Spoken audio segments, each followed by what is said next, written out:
kepada Allah. Baik, disebut di situ, diriwayatkan bahawa Jibril alaihissalam berkata baginya, malaikat Jibril alaihissalam berkata baginya, siapa? Seseorang yang berada dalam keadaan sakaratul maut.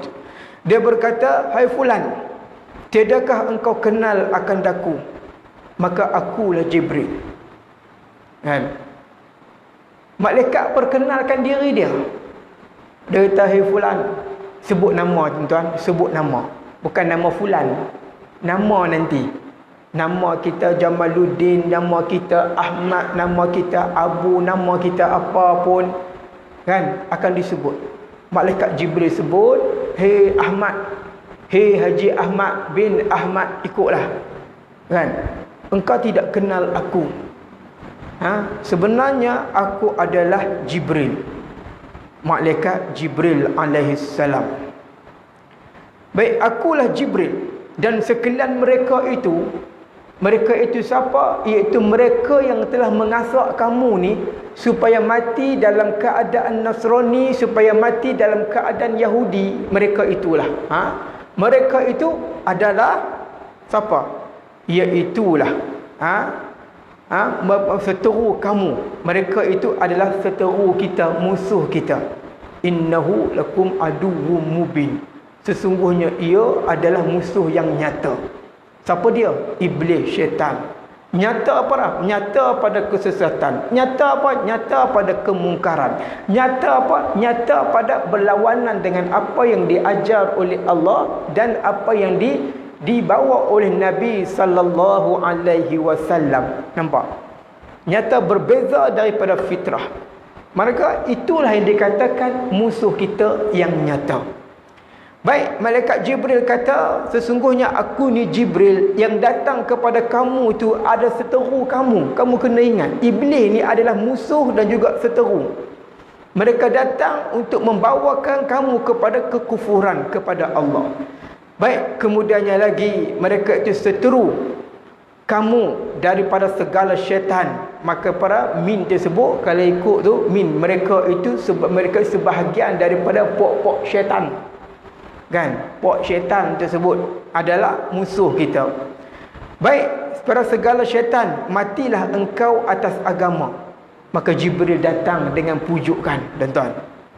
Hei fulan, matilah engkau dalam keadaan dalam agama. Matilah engkau atas agama yang suci dan syariat yang sebenar. Maka tiadalah satu yang terlebih kasih dan yang terlebih kesukaan bagi manusia daripada datang kepadanya manusia tersebut malaikat rahmat.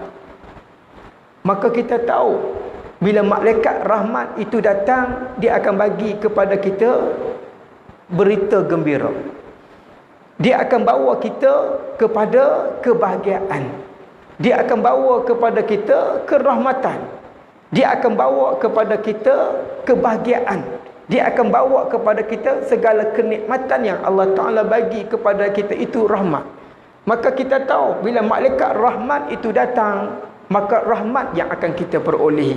Bila malaikat itu rahmat, dia tidak akan membawa perkara yang lain selain daripada rahmat. Dia tak akan bawa koko dia nak menyamal.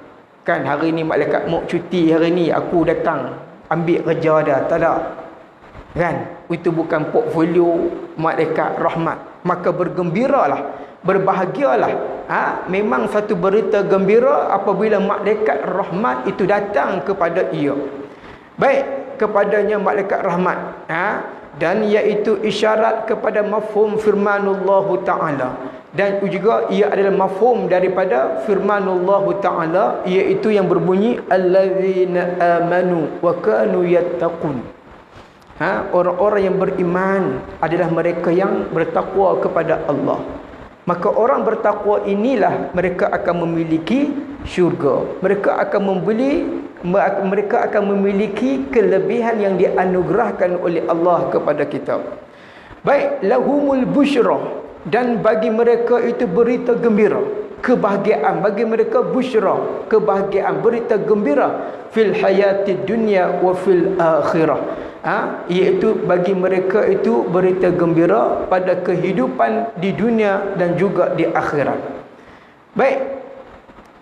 Bermula segala yang percayakan mereka itu akan dia, orang beriman. Telah adalah mereka itu memelihara akan yang kata orang yang kata bertakwa tadi ni apa dia? Siapa dia? Mereka itu memelihara mereka itu akan hukuknya, hak-haknya. Hak siapa? Allah Subhanahu wa taala. Apa dia? Segala kefarduan, segala tuntutan daripada Allah Subhanahu wa taala. Apa yang Allah Taala wajibkan kepada kita semua. Apa yang Allah Taala turunkan kepada Nabi sallallahu alaihi wasallam itu termasuk dalam hak-hak Allah. Maka tak dapat tidak kita mesti menunaikan hak-hak Allah Subhanahu wa taala ke atas kita dan menjauhkan segala nawahinya. Apa dia? Larangan Allah. Apa dia larangan Allah?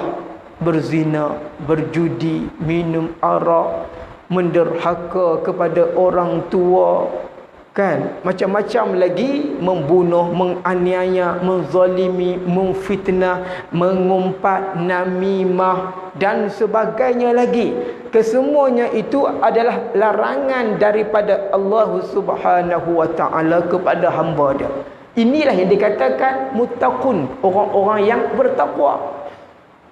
Kalau kata dia hanya sembahyang tetapi mulutnya tidak dijaga, kalau dia rajin mari masjid, mari surau, tetapi akhlak dan juga mulutnya tidak dijaga, adakah ia digolongkan oleh Allah seperti mana yang disebutkan orang-orang yang muttaqin tadi ni? Tak.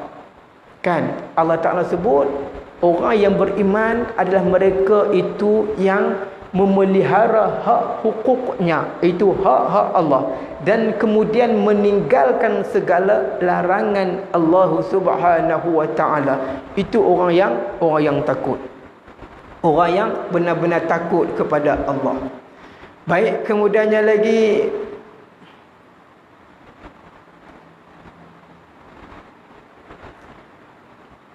bagi mereka itu kesukaan, mereka itu seronok, kesukaan pada kehidupan di dunia dan di akhirat.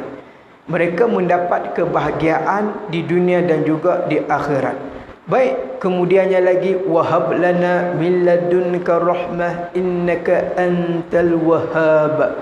Doa yang sering kali kita baca.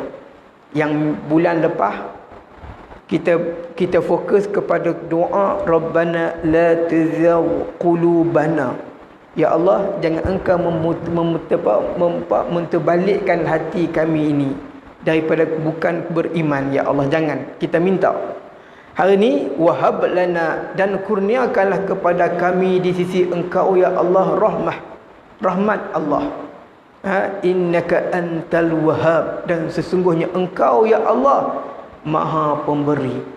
Bila sebut Allah Ta'ala Maha Pemberi ni, bukan beri macam sifat yang kita ada bagi-bagi. Sifat beri Allah Ta'ala tersebut lain daripada makhluk. Allah Ta'ala bagi kepada kita sebesar-besar nikmat yang tidak boleh diberi oleh makhluk itu sendiri. Kan? Contoh, Allah Ta'ala bagi nikmat kesihatan. Kan? Bila Allah Ta'ala tarik nikmat sihat, dia sakit, makhluk boleh tak bagi nikmat sihat? Tak boleh. Berubat macam mana pun kalau tidak diizinkan oleh Allah, maka dia akan kehilangan nikmat tersebut. Sebab itulah yang kata pemberian Allah Ta'ala ni besar daripada pemberian manusia sama manusia.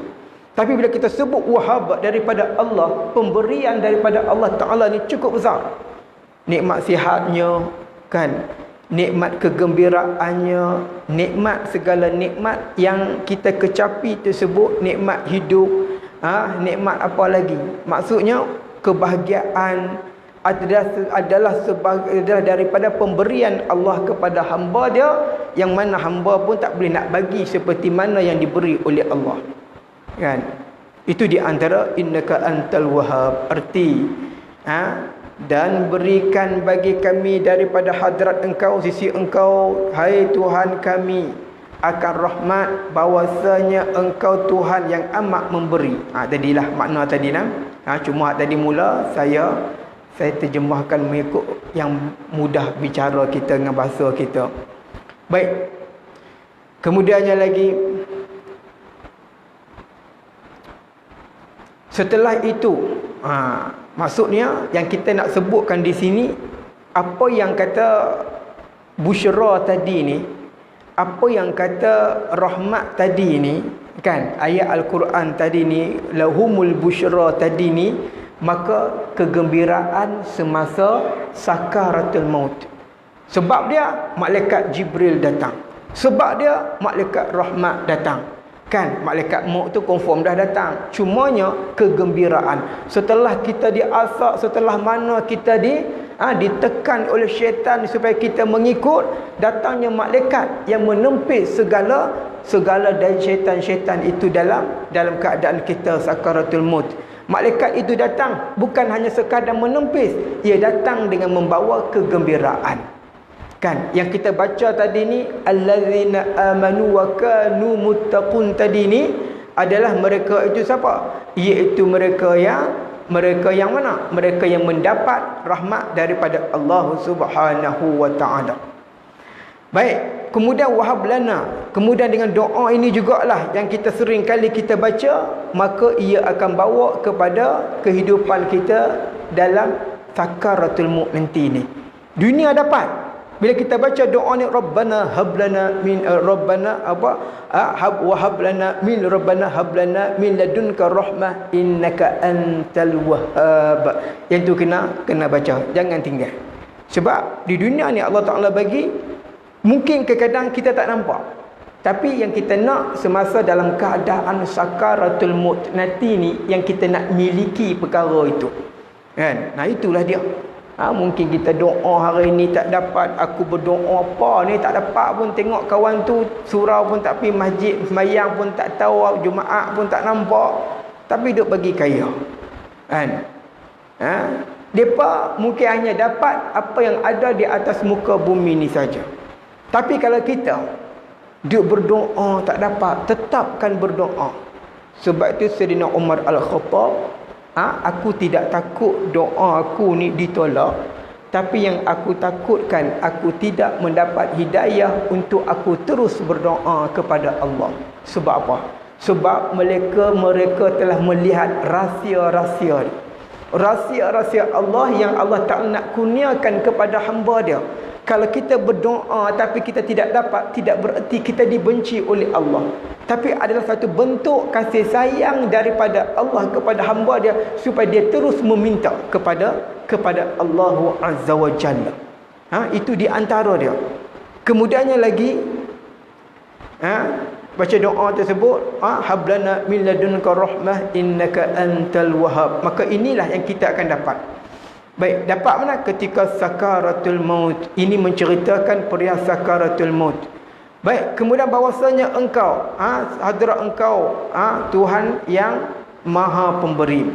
Setelah itu maka diambil oleh malakal maut akan nyawa orang itu. Malaikat maut bila habis dah, malaikat datang dengan memberi khabar gembira, dengan memberi berbagai-bagai lafaz tersebut, maka malaikat maut pun ambil. Bila malaikat maut itu ambil, maka orang tadi ni dia dalam kegembiraan, dia tidak berada dalam keadaan kerunsingan. Sebab itu orang yang mati meninggal, mereka tenang. Kan, mereka sudah mendapat apa yang Allah Ta'ala bagi kepada hamba dia. Kan, kadang-kadang kita tengok orang sakit, muka ni berkedut. Kan, tengok muka tak berseri. Orang sakit, muka dia memang tak berseri. Diuji setelah mana. Tapi kadang-kadang ada di kalangan hambanya, bila diuji tersebut, bila dia dah meninggal, dimandikan, mukanya tersebut tidak sama sebelum ia dimandikan ataupun semasa ia dalam keadaan di hospital ke di rumah ketika menghadapi sakaraat. Sebab apa? Sebab Allah Ta'ala telah memberikan kerahmatan, kan, dengan memberi cahaya sinar kepada orang tadi ni yang tabah dan juga sabar menghadapi mihnah daripada Allah, lalu mereka diberikan ketenangan, kegembiraan semasa dalam keadaan sakaratul maut. Baik, setelah itu maka diambil oleh malaikat maut akan nyawa orang itu, orang yang sakaratul maut tadi ni. Dan lagi tersebut di dalamnya riwayat daripada Muhammad bin Ka'ab Al-Qurtubi radhiyallahu anhu bahwasanya adalah ia berkata, apabila berhimpun roh orang mukmin di dalamnya, kan, di dalam mulutnya berkehendak keluar, nescaya datanglah kepadanya malaikat maut itu. Maka berkata, apa dia? Kan, keluar, dia kata rindu kepada orang dunia, nak kembalikan di dunia ini, kan. Maka dikeluarkan baginya tersebut, nak keluar tersebut baginya nak keluar perkataan yang dikata dia nak kembali ke dunia ni, kan. Kemudiannya lagi malaikat adalah ia berkata apabila berhimpun roh orang mukmin di dalamnya mulutnya berkehendak keluar, nescaya datanglah kepadanya malaikat maut. Maka berkata, ya assalamu alayka ya waliyallah, kan. Malaikat maut akan menyapa ia dengan sebutan-sebutan, assalamu alayka, sejahtera ke atas engkau wahai waliyallah, kan. Maksudnya kita bergembira, kita rasa tenang. Sebab malaikat maut yang kita nampak bengis, yang kita tahu kerja buat dia ambil nyawa, tiba-tiba ia melontarkan kepada kita perkataan yang menyejuk, yang boleh menghilangkan takutnya sakaratul maut, yang boleh menghilangnya sakitnya sakaratul maut. Sudah pastilah kita akan seronok.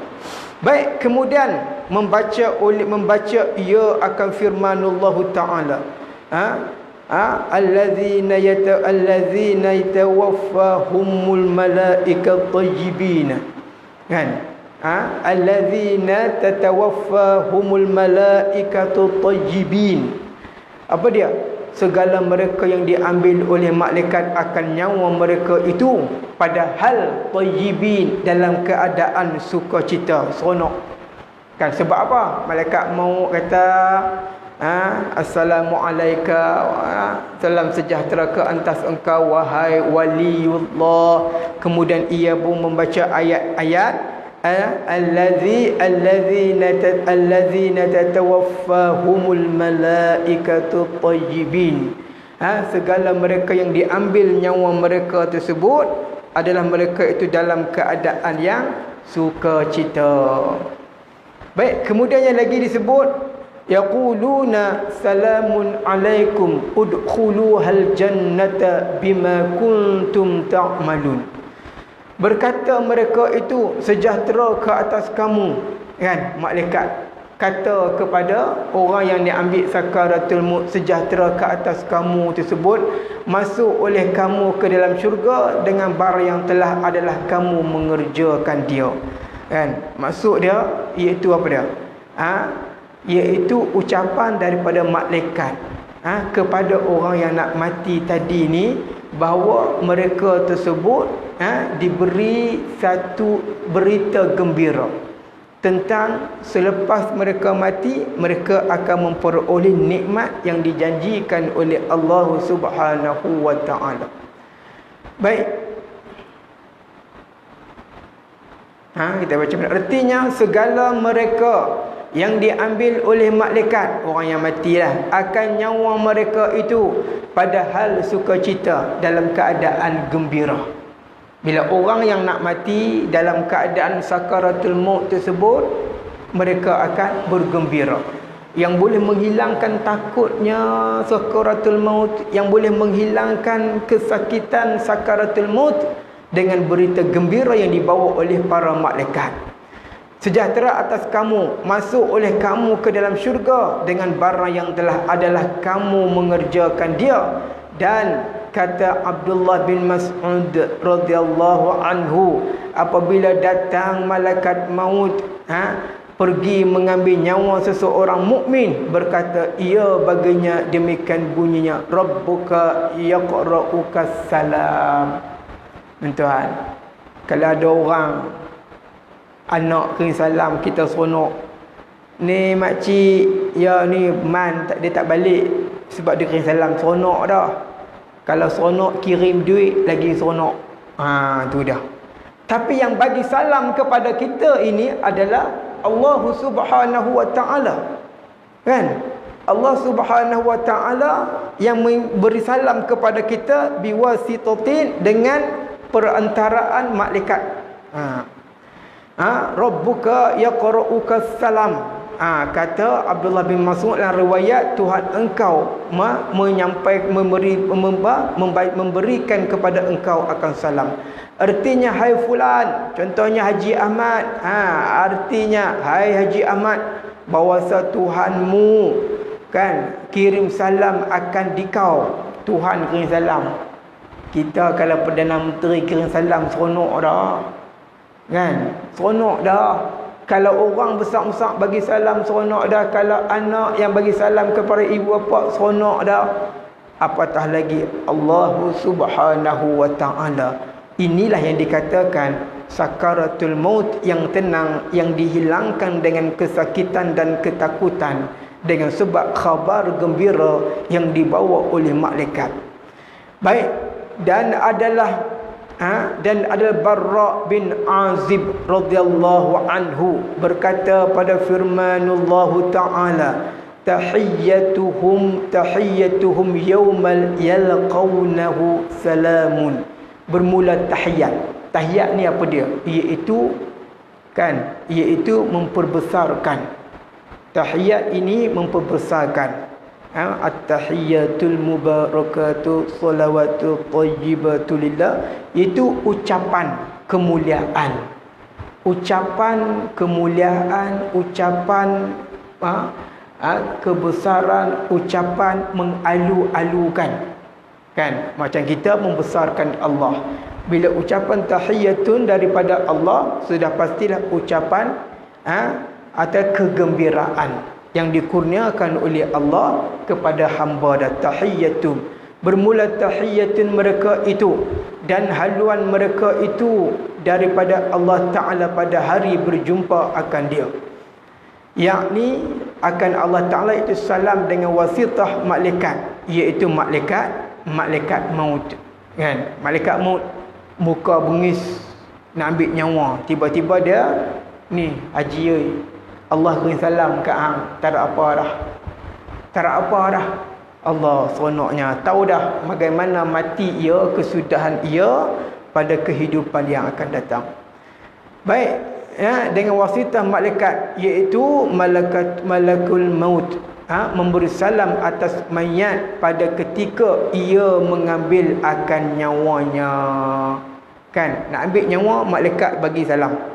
Kemudian dia kata Allah Ta'ala sampaikan salam. Itu di antaranya rahmat hablana tadi ni. Kan? Itu di antaranya lahum busyra tadi ni yang kita baca dua ayat Al-Quran, dan ayat Quran dua-dua juga, iaitu dan juga doa tadi ni. Itulah yang dimaksudkan.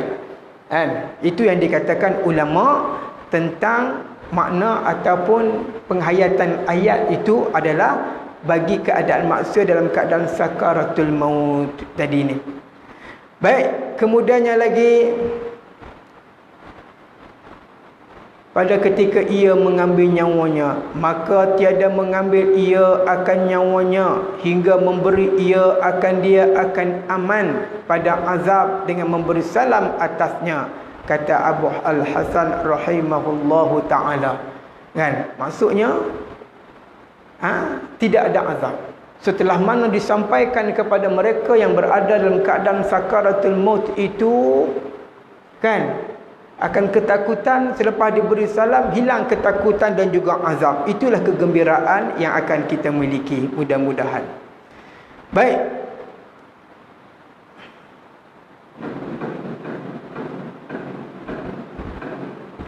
kata Abu Hasan rahimahullahu ta'ala, bahwasanya mazhab yang asah, yang berpegang atasnya ahli sunnah wal jamaah, bahwasanya nyawa itu tatkala keluar ia daripadanya di bawah, kan, di bawah, diterbang di bawah, dia keluar ke bawah, kan, dia keluar ke bawah ni, kok kaki tu lari pada kaki, kan. Ada yang kata keluar ke atas, kan, mata naik ke mata, keluar ke atas mata naik ukut roh tu, bukan kata ukut situ, kan, dia keluar daripada ni. Yang terbeliak tu mungkin sebab kerasnya malaikat, wallahu alam. Kan, orang kata kalau mata terbelat dia ikut roh, tak. Kan, bukan dia nak, roh ditarik ke sampai daripada atas ke bawah. Kemudian diterbangkan oleh malaikat akan dia apa? Roh. Ke atas 7 petala langit. Roh ni bila dicabut naik terus ke langit. Dia tak nak singgah-singgah di pokok. Ada orang duk cerita dulu, roh singgah di pokok, tengok orang, tengok jasad dia. Pokok mana pun tak tahu, kan? Tak ada, bukan pokok lah. Dia angkat roh tersebut ke atas 7 petala langit. 7 petala langit ni pandangan daripada Ahlus Sunnah wal Jamaah ni yang kita kena ingat. Hingga sampai ke bawah arasy Allah. Lalu didirikan akan dia ke hadirat Allah, dihadapkan ke hadapan Allah. Macam mana? Wallahu a'lam. Berdiri di hadapan Allah, bukan kata kita duduk di hadapan Allah. Wallahu a'lam. Malaikat bawa naik petala langit sampai kepada arasy. Kan? Arasy Allah Ta'ala ni yang paling besar. Sebelum tu kursi. Arasy yang paling tinggi, bermaknanya dia ke hadapan Allah Azza wa Jalla. Arasy Allah Ta'ala ni maksudnya di antara 3 makhluk yang paling besar, iaitu alam hak kita duduk ni, kemudian kursi, kemudian arasy. Kan, adalah perbahasan tersebut, arasy tersebut. Baik di hadapan kehadrat di sisi Allah, macam mana kita tak tahu. Kan, wallahu a'lam itu. Baik, dibawa di tempat pada perkara yang selayaknya bagi Allah. Kan, Allah Ta'ala bila kita kata duduk di hadapan Allah betul-betul, Allah Ta'ala duduk di depan, kita duduk di sini, makna kita menyatakan i'tiqad Allah Ta'ala itu bertempat. Itu di antara akidah yang pegangan yang salah. Jadi bagaimana pada selayaknya bagi Allah Subhanahu wa Ta'ala, itu yang kita sebut. Baik, bila mereka bawa ke hadirat Allah Ta'ala, maka ditanya Allah Ta'ala akan dia. Akan dia. Maka jika ada nyawa itu daripada, maksudnya diangkat roh tersebut di langit, dihadapkan ke hadapan Allah, kan? Baik, kemudian Allah Ta'ala tanya akan dia, maka ada nyawa itu daripada orang yang bahagia, kan? Maka firman Allah Ta'ala bagi malaikat, bawa oleh kamu akan dia nyawa tadi ni, dan perlihat olehmu kepada dia. Disuruh malaikat tadi ni bawa jasad, bawa roh tadi ni, perlihatkan tempat di dalam syurga. Kemudian maka dibawa oleh mereka itu, siapa dia? Malaikat akan dia tu siapa? Iaitu hak yang siput orang yang mati tadi ni, yang nyawa dia diangkat, akan berjalan ke dalam syurga. Dibawa pergi melawat syurga dah. Kan? Kita duk kalut di rumah, duk kalut panggil orang sembahyang, duk kalut, duk peluk, duk kalut, nak panggil orang duk kalut, duk caravan, dia pergi duduk di atas. Kalau orang baik duduk di atas, malaikat dia bawa orang pergi syurga dah. Kan?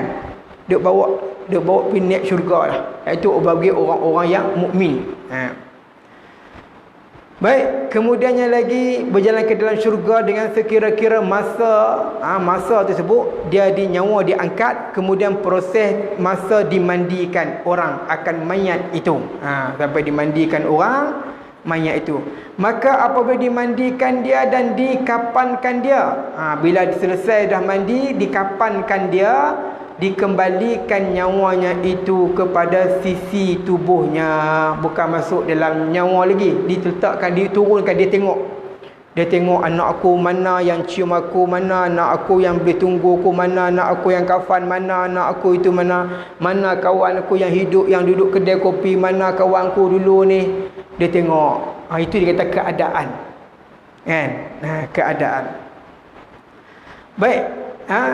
Apabila orang kemudiannya lagi dikembalikan nyawa itu kepada sisi tubuhnya, maka apabila diangkat orang akan dia ke atas jenazah, maka bahawa saya mendengar ia akan perkataan orang yang berkata-kata dengan kebajikannya dan kejahatannya. Maka apabila sampai sampai bawaan akan dia kepada kubur dan dinampakkan dia dikembalikan nyawanya kepada tubuhnya. Kan, bila diangkat nyawa dia dengar orang duk berkata. Sebab itulah bila kita keluar daripada rumah, orang duk kata Al-Fatihah, orang diam. Tidak. Lepas tu elak jalan lagi Al-Fatihah, orang nak cakap pun tak dah. Ini yang dikatakan bila kata dia diangkat, diusung, maka pada ketika itu ia akan mendengar orang duk simaknya, roh ni macam mana lah no? Roh ni macam mana lah no? Dulu ni ada disebut kejahatan, ada disebut kebaikan bila nak angkat tu. Sebab dia dengar, roh ni dengar, bila dengar kejahatan dia akan jadi apa? Sedih lah. Sebab tu tak boleh nak sebut apa-apa tentang mayat melainkan kebaikan. Sebab itulah ulama dulu ni bila kita angkat saja mayat, kan, walaupun tidak ada hadis yang nyata tentang bila angkat mayat disebut Al-Fatihah, kan, tetapi ulama kiaskan nak bagi orang diam, tak mau bercakap, supaya tak mau bercakap benda yang tak elok pada mayat, apa yang nak buat? Al-Fatihah. Tak nak salah apa pun, Al-Fatihah kita sedekahkan kepada si mayat. Orang bila nak sembang nyanyi Al-Fatihah, semua pakai Fatihah, tak sembang apa dah. Lepas tu Al-Fatihah, sampailah 3 tu ikut orang berjalan cepat ke kubur tersebut. Itu di antara dia. Ada yang orang kata bila baca Fatihah ni kan bid'ah dan sebagainya. Tu di antaranya ulama dulu ni dia ambil perkiraan. Kan, perkiraan terhadap si mati dan perkiraan kepada orang yang hidup. Kadang mungkin orang hidup dia bercakap, dia ni kah duk sembang keburukan si jenazah. Tiba-tiba ada waris, ada ahli keluarga, dia lah bersedih. Mereka sembang tentang keburukan, bagaimana keadaan si yang hidup tadi ni, apakah yang si mati tadi ni. Kan, sebab itulah pendek katanya, satu benda yang disebut oleh ulama tersebut, dia ada perkiraan dia. Ada ulama kita berdasarkan kepada kias. Kan, kias lah. Kan, memang tak ada hadis yang bila kita turun rumah tu Al-Fatihah. Kan, setengah orang dia pelicir pula, ni turun rumah buh gear 1, gear 2, gear 3, berapa tahu.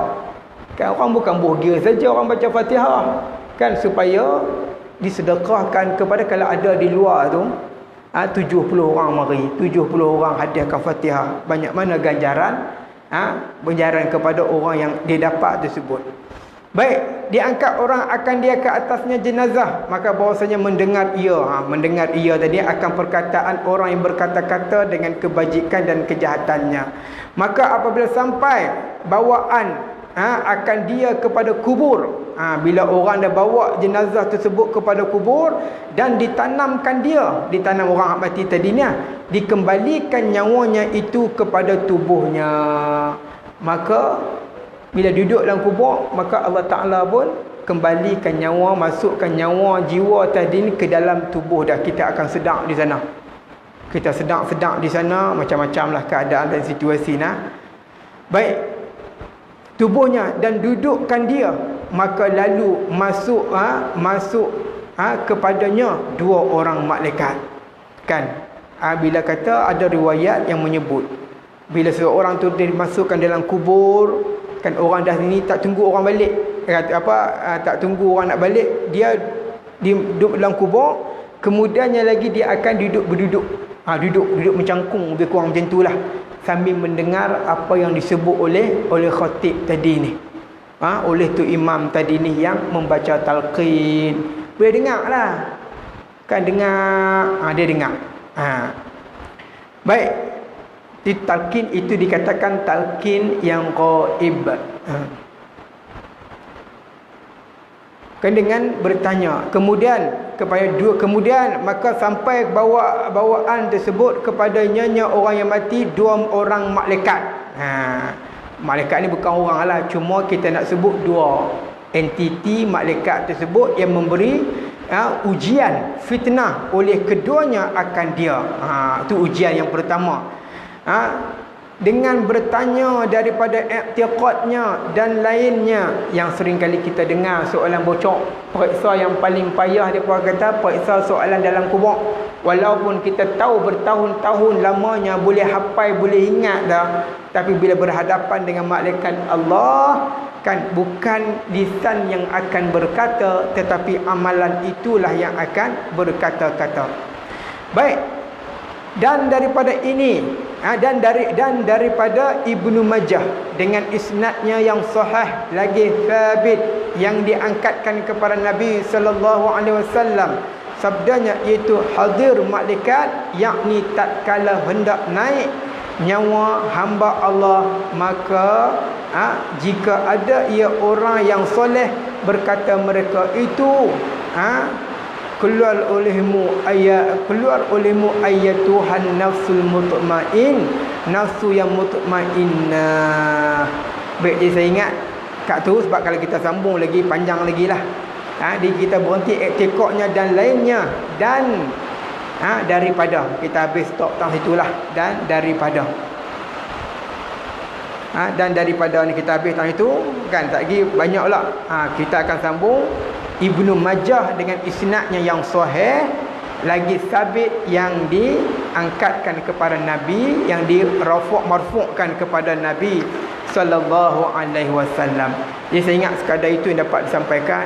Mudah-mudahan ia memberi manfaat kepada kita, peringatan tentang soal mati ni. Sebab semua orang akan mati, sama ada lambat ataupun cepat. Yang paling penting adalah persediaan kita untuk menghadapi mati. Mudah-mudahan kita dimatikan oleh Allah di kalangan hamba-hambanya yang terpilih. Sekadar itu yang dapat disampaikan. Yang baik itu datangnya daripada Allah, yang tidak baik datang daripada kelemahan dari saya sendiri. Wabillahi taufiq wal hidayah. Assalamualaikum warahmatullahi wabarakatuh. Bismillahirrahmanirrahim. Alhamdulillahirabbil alamin. Wassalatu wassalamu ala asyrafil anbiya'i wal mursalin wa ala alihi wa sahbihi ajma'in. Allahumma ighfir lana dhunubana wa liwalidayna warhamhuma kama rabbawna saghara. Allahumma 'allimna ma jahilna wa dhakkirna ma nasina ya dzal jalali wal ikram. اللهم افتح علينا حكمتك وانشر علينا من خزائن رحمتك يا أرحم الراحمين. وصلى الله على سيدنا محمد والحمد لله رب العالمين.